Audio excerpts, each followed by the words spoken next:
절까지 함께 교독합니다.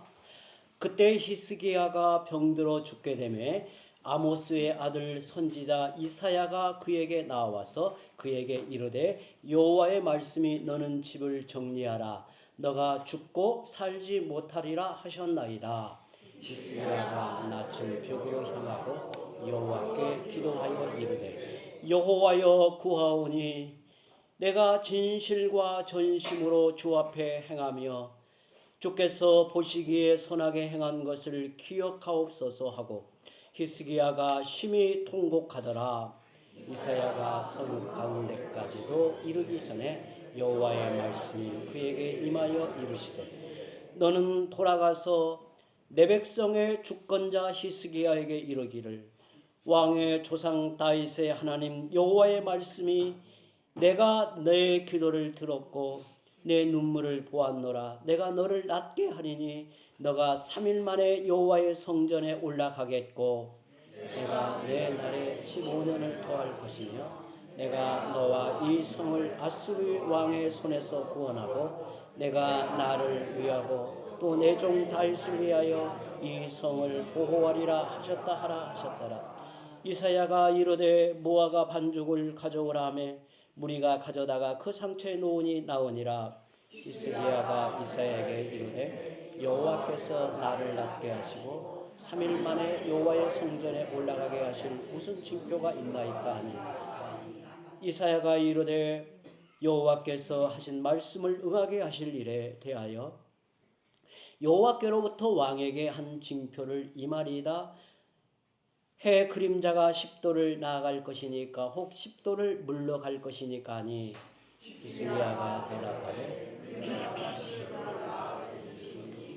그래야 할 것이 아니라 10도가 뒤로 물러갈 것이니이다 하니라. 함께 있습니다. 선지자 이사야가 여호와께 간 아하스의 해식에 의해 나아갔던 해 그림자를 10도 뒤로 물러가게 하셨더라. 아멘. 아멘. 제가 해마다 여름이 되가오면 우리 성도들과 함께 우리의 신앙의 어떤 부흥 또 하나님과의 관계를 새롭게 하기 위해서 기도라는 주제로 매년 살펴왔는데 올해는 주로 이제 수요 예배 때 이 말씀을 나누었는데 올해는 조금 당겨서 주일 오전에 계속해서 특별히 기도에 관한 말씀을 살펴보려고 합니다. 우리가 지금 벌써 네 번째 말씀이 이렇게 가고 있는데요. 이후에도 몇 차례 더 말씀을 나눌 때 우리의 마음에 하나님을 향한 열망 또 하나님과의 관계를 새롭게 하는 은혜가 임하기를 바랍니다. 여러분에게 질문 하나를 드리면서 오늘 말씀을 시작하려고 합니다. 여러분은 순종과 체념의 차이를 알고 있습니까? 많은 신자들이 어려운 일을 당하면 기도해 보지도 않고 하나님의 뜻이겠거니 하고 그냥 받아들입니다. 하지만 그것은 순종이 아니라 체념이라 하지요. 순종은 하나님 앞에서 끝까지 최선을 다한 성도만이 할 수 있는 결단이기 때문입니다. 오늘 말씀에 나오는 히스기야는 아주 훌륭한 왕이었습니다. 제2의 다윗이라 불릴 만큼 개혁적인 인물이 히스기야였죠. 그런데 그에게 청천벽력 같은 소식이 이사야 선지자를 통해 전해집니다. 너가 병이 들어 더 이상 살지 못하리라는 그의 죽음이 선고되었습니다. 그러니 내 집을 정리하라는 것입니다. 하나님이 정하신 선고라면 받아들여야 하지 않을까요? 하나님이 내리신 선고라면 받아들여야 하지 않을까요? 하지만 히스기야는 닫힌 미래를 그대로 받아들이지 않습니다. 그는 하나님이 바꾸실 수 있다는 가능성, 즉 열린 미래를 바라보고 기도로 저항했다는 겁니다. 그에게 주어진 현실, 그에게 내려진 선고는 이미 미래는 닫혀 있습니다. 그럼에도 하나님이 바꾸실 수 있다는 가능성, 열린 미래를 바라보고 기도로 저항했습니다. 우리가 살다 보면 야베스처럼 고통스러운 이름을 가질 수도 있고 히스기야처럼 절망적인 선고를 들을 수도 있습니다. 그때 우리가 가져야 할 믿음의 자세는 무엇일까요? 오늘 말씀을 통해 우리 인생의 벽을 기도로 돌파하는 은혜를 깊이 깨닫기를 바랍니다. 열왕기는 히스기야를 매우 뛰어난 왕으로 평가를 합니다. 그는 이스라엘의 무너진 언약 신앙을 바로 세우기에 대대적인 종교 개혁을 단행했고 우상 숭배의 잔재를 제거했습니다. 또한 위기의 순간마다 하나님께 나아가 간절히 부르짖고 은혜를 구했습니다. 열왕기서에 보면 히스기야의 기도가 2번 나오는데 우리가 지난 주일에 살펴보았던 한 번은 아수르의 왕 사네립이 쳐들어와 절체절명의 위기에 처해 있을 때 나라가 위태로운 존망이 걸려있는 그 상황에서 히스기야가 어떻게 기도했는가? 아주 인상 깊은 내용을 보았죠. 그는 단순히 눈앞에 이 위기에서 건져달라는 기도를 넘어서 이 두려운 위기 앞에서 하나님의 명예를 하나님께서 친히 우리 앞에 드러내시기를 구하는 기도의 내용을 살펴보았고요. 또 한 번은 그가 중병이 들어 생의 마지막 처지에 놓였을 때 오늘 우리가 보게 되는 기도의 내용입니다. 1절 함께 읽어봅니다. 그때 히스기야가 병들어 죽게 되매 아모스의 아들 선지자 이사야가 그에게 나와서 그에게 이르되 여호와의 말씀이 너는 집을 정리하라 너가 죽고 살지 못하리라 하셨나이다. 만약에 하나님이 우리에게 너는 이제 죽게 되었으니 너의 집안일을 모두 정리하라고 말씀하시면 여러분은 어떻게 하시겠습니까? 하나님이 우리 앞에 분명히 나타나셔서 이렇게 말씀하신다면 여러분은 어떻게 하시겠어요? 하나님이 죽음을 선고했다면 다 끝난 거 아닌가요? 그런데 히스기야는 어떻게 했습니까? 네, 알겠습니다. 이제 모든 일을 정리하고 죽겠습니다라고 했나요? 히스기야는 그대로 받아들이지 않고 하나님께 나아가 통곡하며 기도합니다. 왜 그랬을까요? 그것은 하나님의 낮은 뜻이었기 때문입니다. 제가 이 낮은 뜻이라는 표현을 썼는데요. 낮은 뜻이라고 하는 것은 그에게 주어진 현실이라는 말이에요. 그게 눈앞의 현실, 낮은 뜻이었다는 거예요. 역대상 4장에 나오는 야베스가 있는데요. 야베스라는 인물, 그의 이름의 뜻이 고통입니다. 역대상 4장에 나오는 야베스는 고통이라는 이름을 가지고 수고로운 인생을 살다가 자신의 운명에 갇혀 체념하듯 무기력하게 살지 않고 하나님께 분연히 일어나 기도했습니다. 그 기도한 내용이 역대기상 4장 10절에 나오는데요. 함께 읽어보죠. 야베스가 이스라엘 하나님께 아뢰어 이르되 주께서 내게 복을 주시려거든 나의 지역을 넓히시고 주의 손으로 나를 도우사 나로 환난을 벗어라 내게 근심이 없게 하소서. 그러자 하나님이 그의 간구를 들어주셨습니다. 야베스가 고통이라는 이름으로 살게 된 것은 그의 숙명이요 하나님의 낮은 뜻이었습니다. 야베스는 태어날 때 고통이라는 이름이 주어지고 그가 처한 상황은 곤경이었단 말이죠. 그게 바로 그의 인생에게 주어진 하나님의 뜻이었습니다. 하지만 그가 자신이 처해진 상황에 체념하지 않고 저항하며 하나님께 간구하여 축복과 번영과 보호 안전을 구하고 응답받은 것은 하나님의 높은 뜻입니다. 이것은 기도하면 무조건 잘되고 형통한다는 번영신앙을 이야기하는 게 아닙니다. 사도 바울도 자신의 병이 낫게 해달라고 3번 기도했고 예수님도 겟세마네 동산에서 이 잔이 지나가게 해달라고 3번 기도하신 적이 있죠. 믿음의 인물들은 체념이 아닌 저항하는 기도로 나약한 묵종이 아닌 참된 순종에 이를 수 있었습니다. 하나님은 이와 같이 우리가 낮은 뜻에서 더 높은 뜻으로 나아가기를 원하십니다. 낮은 뜻은 내 눈앞에 주어진 현실입니다. 우리 모두에게 각자에게 주어진 현실이 있죠. 나의 가정이 있고 또 자녀의 문제가 있고 때로는 내 육신의 건강의 문제가 있고 다 주어진 현실이 있는데 그것이 기본적인 하나님의 뜻입니다. 하나님의 뜻과 무관한 게 아니에요. 기본적인 하나님의 뜻, 낮은 뜻이 있단 말이죠. 그런데 주 안에서 열린 미래의 가능성, 그걸 저는 높은 뜻이라고 말하는 겁니다. 그래서 오늘 말씀의 히스기야도 죽을 수밖에 없는 숙명 앞에서 체념하지 않고 하나님께 나아가 기도합니다.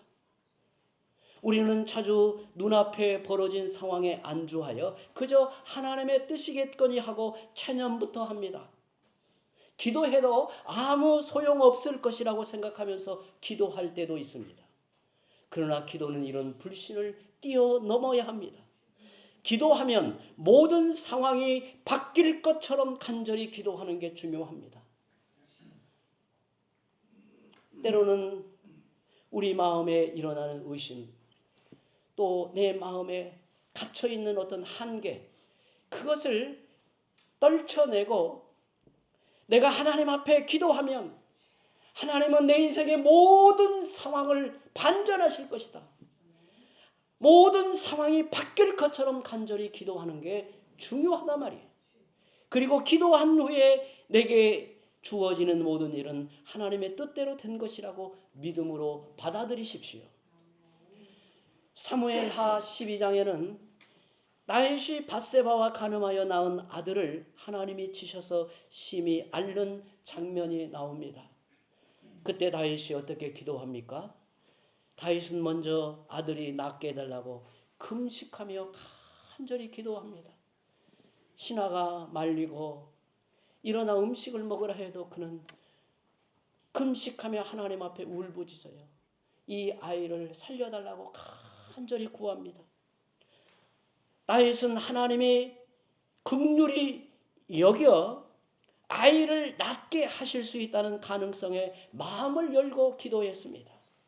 그러나 하나님이 아이의 생명을 거두어 가시자 그는 더 이상 기도하지 않습니다. 아들이 죽은 후 다윗은 일어나 씻고 옷을 갈아입고 하나님께 경배하고 음식을 먹었습니다. 즉 다윗은 드러난 닫힌 미래를 받아들인 것입니다. 우리는 어떤 문제이든 거의 불가능한 상황일지라도 주 안에 있는 가능성, 열린 미래를 바라보고 하나님께 간절히 기도하는 것이 당연합니다. 닫힌 미래가 드러나기까지는 열린 미래를 바라보고 기도하는 것이 믿음의 당연한 자세입니다. 우리는 반대로 생각할 때가 있습니다. 먼저 열린 미래를 향해 하나님께 주권적인 인도하심을 구하지 않고 닫힌 미래의 시각에서 어차피 안 될 거라며 기도 자체를 포기합니다. 그래서 결과 이후에 전개되는 일들도 하나님의 뜻으로 받아들이지 못합니다. 우리가 노년에 이르면 어딘가 아프고 중병이 들기도 합니다. 그러나 아무리 중한 병이라도 심지어 나을 수 없는 상태일지라도 우리는 먼저 열린 미래를 바라보고 기도할 수 있어야 합니다. 하나님 치유해 주옵소서. 하나님의 능력으로 치료해 주옵소서. 만일 하나님이 기쁘신 뜻 가운데 다른 길로 인도하신다면 그때 가서 닫힌 미래를 받아들이면 되는 겁니다. 설령 부정적인 결과가 예상된다 할지라도 먼저 열린 미래를 바라보고 하나님께 은혜를 구하며 기도하는 것이 당연한 믿음의 자세입니다. 히스기야는 선지자로부터 죽음이라는 하나님의 선고를 들었을 때 닫힌 미래를 받아들이기보다 그가 죽음에 이르기까지는 열린 미래를 바라보고 기도했다는 거예요. 2절에 보면 히스기야가 낯을 벽으로 향하고 여호와께 기도하여 이르되, 히스기야가 자기 얼굴을 벽으로 향하고 하나님께 기도했다는 말이 무엇을 의미합니까? 이는 기도에 방해되는 모든 것을 제쳐두고 하나님만을 향했단 말이에요. 우리의 기도를 방해하는 것이 뭘까요? 성도 여러분, 우리의 기도를 방해하는 것이 뭘까요? 여러분 어떻게 생각해요? 소음일까요? 아니면 뭐 잡다한 일일까요? 바쁜 일일까요? 우리의 기도를 방해하는 것은 바로 누구냐면 내 자신이 기도를 방해하는 겁니다. 지금까지 기도해보니 안 되더라는 내 자신 안에 있는 이 불신앙이 기도를 방해하는 거예요. 인간의 어떤 편견, 선입관, 인간의 상식, 심지어 자연의 법칙까지도 우리의 기도를 방해해요. 히스기야가 오로지 그의 얼굴을 벽으로 향하고 여호와께 기도했다라고 하는 것은 기도에 방해되는 모든 것을 다 뿌리쳤단 말이죠. 우리는 인생의 위기 앞에 설 때 하나님께 기도하기보다는 사람들을 향해 나아가려고 합니다. 물론 인생의 문제가 상담을 통해 해결될 수도 있습니다. 하지만 기도로만 해결되는 문제도 있습니다. 왜냐하면 하나님께 기도한다는 것은 사람을 의지하는 게 아니라 하나님을 절대적으로 의지하는 것이기 때문입니다. 히스기야는 두려운 위기 앞에서 먼저 하나님께 나아갔습니다. 거대한 적군이 협박하는 편지를 받고 그는 여호와의 성전에 올라가 그 편지를 하나님 앞에 펼쳐놓고 기도하였고, 죽음의 선고를 받고 나서도 오직 하나님을 향해 엎드려 통곡하며 기도했습니다. 즉 그의 삶이 기도와 분리되지 않고 그의 기도는 곧 그의 삶 자체였다는 뜻입니다. 본문 3절에 히스기야가 어떻게 기도했는지 나옵니다. 함께 읽어보죠. 여호와여 구하오니 내가 진실과 전심으로 주 앞에 행하며 주께서 보시기에 선하게 행한 것을 기억하옵소서 하고 히스기야가 심히 통곡하더라. 조금 어려운 설명을 곁들여야 되는데요. 열왕기서는 이제 구약 성경에 보면 역사서가 열왕기서와 역대기가 나오는데요. 열왕기서는 신명기 계통의 역사서라고 하는 겁니다. 이 말을 좀 풀어 설명하면 열왕기서는 신명기의 관점에서 열왕들의 행적을 평가하고 그 역사를 이렇게 기술해 놓았다는 거예요. 아시겠죠? 그래서 두드러진 특징이 나타나는 솔로몬의 기도, 이런 경우는 열왕기상에 나와요. 또 야베스의 기도는 역대기상에 나옵니다. 그 이유가 다 있는 거예요. 역대기는 바벨론 포로에서 돌아와 이스라엘을 재건해야 하는 백성을 대상으로 기록된 성경으로 위로하시는 하나님의 특별한 사랑이 부각됩니다. 이런 상황에서 나온 기도가 야베스의 기도입니다. 반면에 열왕기서 같은 신명기 계통의 역사서는 이와 다른 신학적 관점을 보여줍니다. 언약의 말씀을 거역하여 바벨론의 포로가 된 백성들에게 공의의 하나님은 회복을 위한 순종을 요구하십니다. 그래서 히스기야는 자신이 신명기의 언약 신앙에 근거하여 하나님 앞에 살아왔으니 약속하신 대로 복을 주시고 죽음에서 건져달라고 기도하고 있는 거예요. 쉽게 말하면 하나님의 언약에 근거하여 간절히 호소하고 있는 겁니다. 내가 진실과 전심으로 주 앞에 행하며 주님께서 보시기에 선하게 행한 것을 기억하옵소서라는 말은 언약의 주님 앞에 그 언약을 붙들고 호소하는 기도였단 말이죠. 그때 하나님이 어떻게 응답하십니까? 히스기야의 생명을 15년 연장해 주겠다고 하십니다. 그는 자신의 병이 낫는 것에 대한 징표를 구하자 하나님은 해시계에 표시된 해 그림자가 10도 뒤로 물러가게 해줍니다. 하나님이 이런 징표를 주신 이유가 뭘까요? 하나님이 히스기야에게 징표를 주심으로 그에게 소망을 일으킨 거예요. 그 징표로 인하여 소망이 생겼고 자신이 나을 것이라는 믿음이 생긴 겁니다. 해시계의 그림자가 10도 뒤로 물러간다는 사실은 시간이 거꾸로 흘러 미래가 현재를 바꾼다는 뜻이에요. 즉 하나님이 역사하실 것을 보여주신 것입니다. 그런데 하나님은 히스기야를 치유하심으로 개인의 죽음을 면하게 하실 뿐만 아니라 예루살렘을 멸망으로부터 구원해 주셨습니다. 히스기야 왕도 예루살렘도 모두 연장된 생명을 얻었습니다. 그 사이에 히스기야 왕의 대를 이을 므낫세가 태어납니다. 우리가 성경을 읽어보면 참 이런 장면들이 좀처럼 이해가 되지 않아요. 여러분, 이스라엘에서 가장 악랄한 왕, 대표적인 왕이 누구예요? 므낫세입니다. 이런 히스기야에게서 므낫세가 태어난다는 게 좀 이해가 안 되잖아요.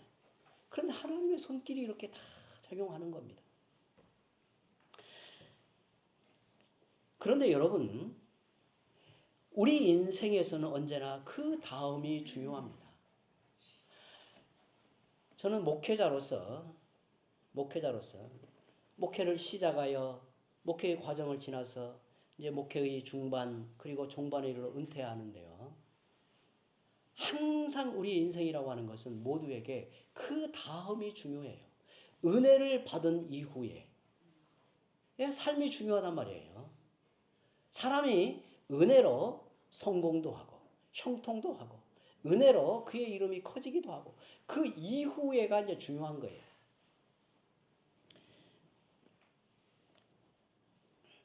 기도 응답을 받는 것도 중요하지만 더 중요한 일은 기도 응답을 받은 이후의 삶입니다. 생명이 연장된 히스기야는 어떤 삶을 살았을까요? 아쉽게도 하나님이 그의 중병을 고쳐주신 후에 히스기야는 하나님을 의지하는 믿음이 약해지고 맙니다. 바벨론에서 사신을 보내 히스기야의 치유를 축하하면서 동맹을 맺어 아수르와 맞서자고 제안하자 히스기야는 바벨론에게 좋은 인상을 주기에 군사력과 경제력을 상정하는 무기고와 국고를 그에게 열어 보여줍니다. 아하스의 이런 행동은 히스기야의 이런 행동은 하나님이 아닌 바벨론을 의지하고 있음을 드러냈습니다. 결국 이스라엘은 하나님의 징계를 받아 바벨론에게 멸망을 당합니다. 히스기야 생애의 마지막 부분에서 히스기야 생애의 마지막 부분에 나오는 하나님의 심판 선언에 대해 그는 이렇게 말합니다. 열왕기하 20장 19절 함께 읽어보죠. 히스기야가 이사야에게 이르되 당신이 전한 바 여호와의 말씀이 선하니이다 하고 또 이르되 만일 내가 사는 날에 태평과 진실이 있을진데 어찌 선하지 아니하리요 하니라. 겉으로는 그가 자기 당대에는 재앙이 없을 것에 만족하며 안일해 보이는 듯하지만 그의 말은 곧 하나님이 옳으십니다 라는 고백이었습니다. 이 또한 히스기야의 믿음이었죠. 히스기야는 믿음으로 기도했습니다. 그리고 응답을 받죠. 그런데 그가 받은 가장 큰 상급, 가장 큰 응답은 무엇이었을까요? 병이 나은 걸까요? 그가 받은 가장 큰 응답은 하나님을 참되게 믿는 믿음이었습니다. 비록 말년에 실책을 범해 하나님의 징계를 받았지만 그는 믿음으로 이렇게 고백합니다. 하나님이 옳으십니다. 여호와의 말씀이 선합니다. 생각해보면 우리의 생각과 우리의 생명과 죽음이 하나님 보시기엔 매 한 가지일 뿐이고 하나님 앞에 중요한 것은 사나 죽으나 참된 믿음을 얻는 것입니다. 누구에게나 인생은 쉽지 않습니다. 오늘 우리 모두에게 인생이 쉬운 사람은 없어요. 그 안에서 우리는 기도하고 응답을 받는 과정을 반복하며 믿음을 얻는 것이고 아무리 힘들고 어려운 일도 하나님이 내게 맡기신 삶으로 받아들이게 되는 겁니다. 이제 말씀을 맺습니다. 하나님 앞에 성도인 우리 앞에는 두 가지 선택이 있습니다. 어렵고 힘든 상황 앞에서 무기력하게 주저앉는 체념이냐 아니면 하나님의 은혜를 구하며 끝까지 매달려 기도로 이겨내느냐는 것입니다. 인생의 막다른 처지에서 사람에게 의탁하지 마십시오. 히스기야처럼 얼굴을 벽으로 향하고 오직 하나님께만 집중하십시오. 어차피 안 될 거야 라는 닫힌 미래의 생각을 버리고 하나님은 바꾸실 수 있다는 열린 미래를 바라보고 기도하십시오. 여러분, 기도 응답은 최종의 목적지가 아니라 한 단계를 올라서는 겁니다. 병이 낫고 문제가 해결되는 것보다 더 중요한 일은 그 과정을 통해서 내 안에 하나님이 오르십니다라는 단단한 믿음이 세워지는 것입니다. 기도로 인생의 벽을 돌파하십시오. 닫힌 미래 앞에서 기도로 열린 미래를 만드십시오. 그 끝에서 하나님은 항상 선하시다라고 찬양하는 성도들이 되시기를 주의 이름으로 축원합니다. 이제 함께